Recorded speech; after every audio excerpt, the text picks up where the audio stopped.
So this is Pico Salix. It is the oral purgative that my doctors have always prescribed me, and it's also the oral purgative of choice because as you can see here, there's a half a glass of water, and that is all I have to drink with the Pico Salix.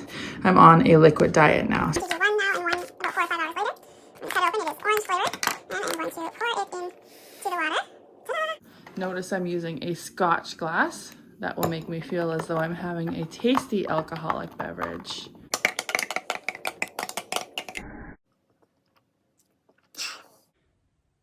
May the pre-surgery bowel prep begin.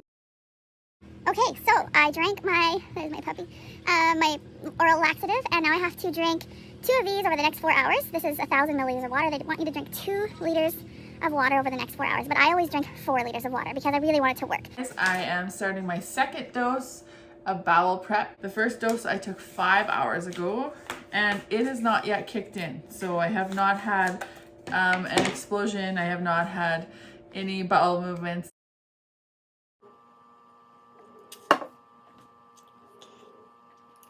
So again, second dose done. Hopefully I will be sitting on the toilet within the next hour from my first dose.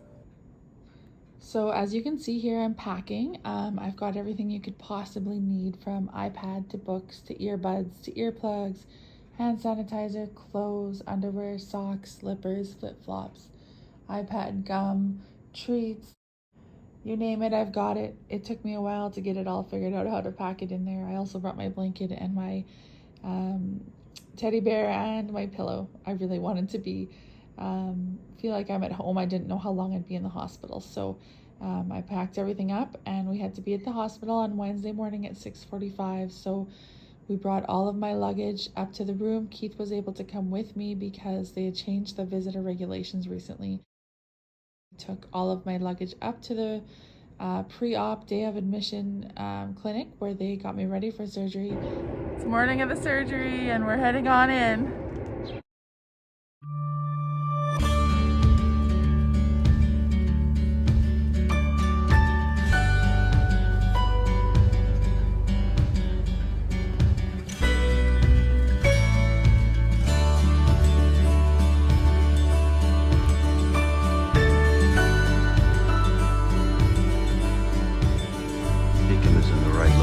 But in this case, there are abnormal fibrous bands in the right upper quadrant, causing compression of the duodenum.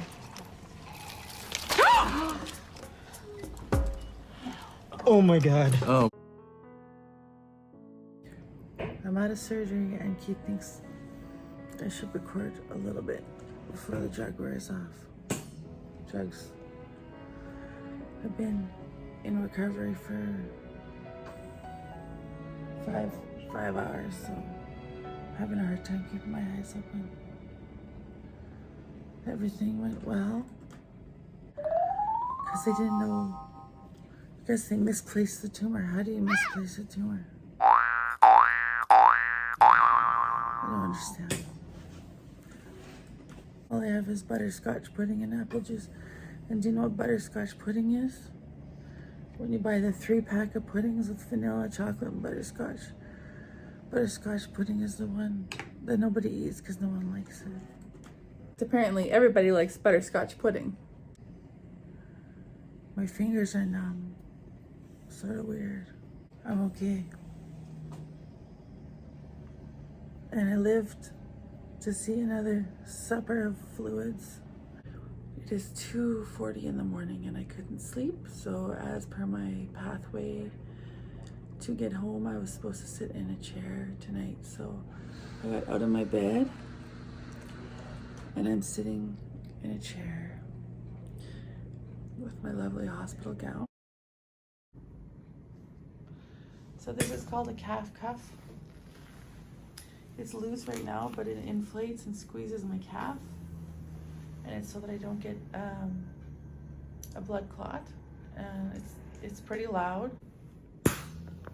It's inflating. The surgeon came in this morning. They took my appendix with my right side of my colon because it's attached. So half of my bowel is gone and half of it is attached to my small intestine.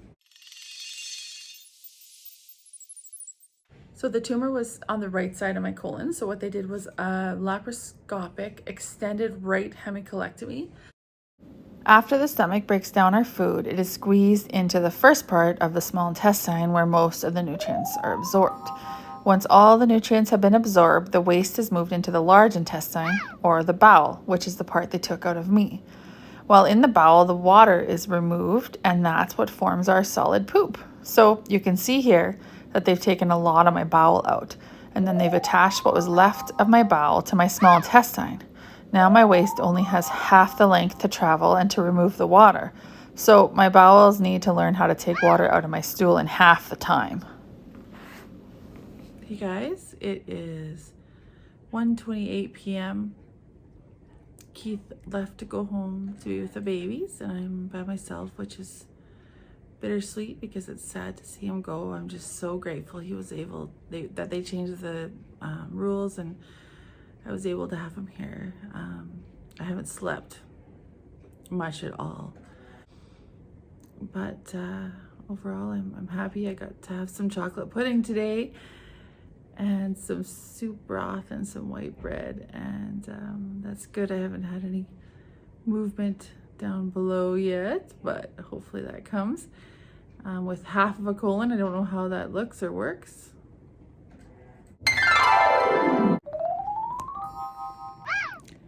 Hey guys, all I want to do is pass gas. It's all built up inside of my stomach and it hurts so bad. It's like labor pains. All I want to do is fart. All I want to do is pass some gas. I can feel it. It's just right there.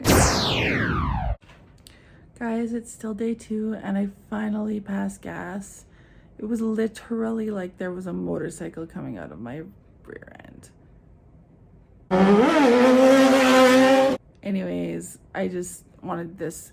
Is a small win for me. I am so happy because that means things are moving and there's no leak and all the great things. So I'm very happy about that.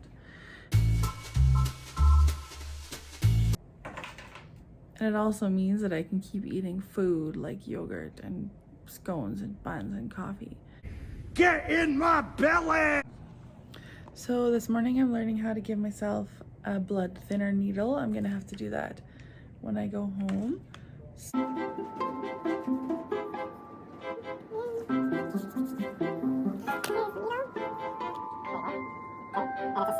designed, if you can push that white thing right down in there, it'll pop the safety thing over there. So let's give, jab it in. So, can I jab right first? Yep, jab first. And push real quick. See if I do it real quick. Well, but I go medium speed. Sometimes people complain the medicine hurts, yep. And then if you dig your thumb. Yesterday was a little bit rough. My colon was quite confused as to why only half of it was there. So everything that went in just came right out immediately, and I really struggled yesterday. So I'm feeling a little bit better today. I haven't had breakfast yet, so we'll see how that goes. Now, I told you I had the best surgeon ever. I asked him if he would be a guest on my vlog and he said yes. So I'm going to show you what he had to say about some of his experiences as a surgeon. So, Dr. Stephen Pooler. I'm one of the general surgeons at the Regina General Hospital. Okay, and so tell me, how many hemicolectomy surgeries have you done over the years? I've been in practice now for 11 and a half years, so I would estimate somewhere around 250 to 300. And can you tell me what one of the strangest things you've ever seen in surgery in general is? The most interesting things would have to be the rectal foreign bodies that come in through. And can you give me specifics on one of them? Well, so the most interesting one would probably be a young man in his 20s who came with his mother with a ping pong ball.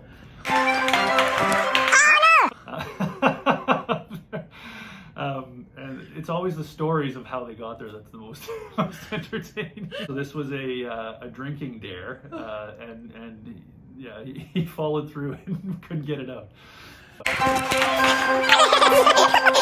And there's a plethora of others, but they're probably not appropriate.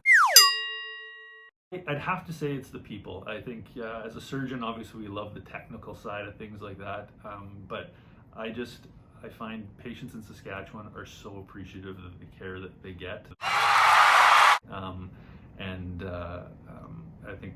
just great people and fantastic to take care of, and I really enjoy getting to know my patients, and I think that's probably the thing I enjoy the most about being a doctor, for sure.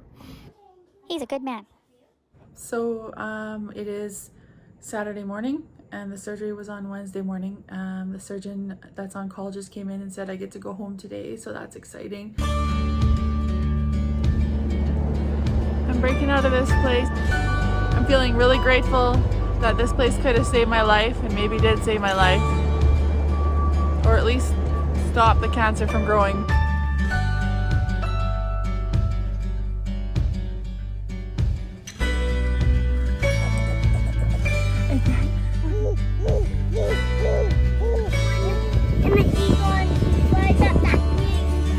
We are at the playground. Yeah, movie, like a movie.